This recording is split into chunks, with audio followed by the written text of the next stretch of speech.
If you look up the definition of assimilation, it's a process of becoming similar to others by taking in and using their customs and culture. The assimilation of immigrants into American culture, in history at least, has been a constant feature for us. So there's a couple things to think about here.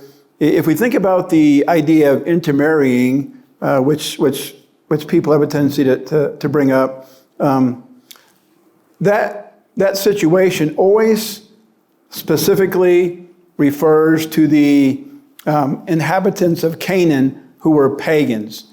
So it wasn't as much a matter of ethnicity as it was paganism. So regardless of the ethnicity, if they were pagans, that was what the theological emphasis was here, and the reason that it's brought up, because marrying into paganism obviously was not something that that God desired for them to do.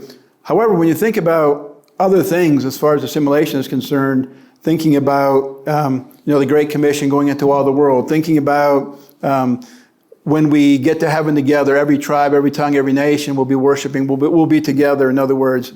There's also a passage of scripture that came to my mind in Jeremiah chapter 29 that says, build houses and live in them. Well, this is actually the Lord of hosts, the God of Israel, to all the exiles I have sent into exile from Jerusalem to Babylon. Build houses and live in them, plant gardens and eat their produce, take wives and have sons and daughters, take wives for your sons and give your daughters in marriage, that they may bear sons and daughters, multiply there and do not decrease.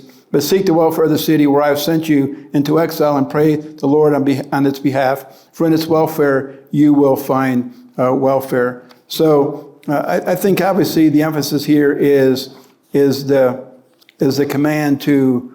I think assimilation is definitely taught throughout the scripture, but not, and it relates to a lot of things we talk about in terms of marriage and being unequally yoked and those kinds of things, not marrying into a situation that would hinder your progress in your Christian life and your faith.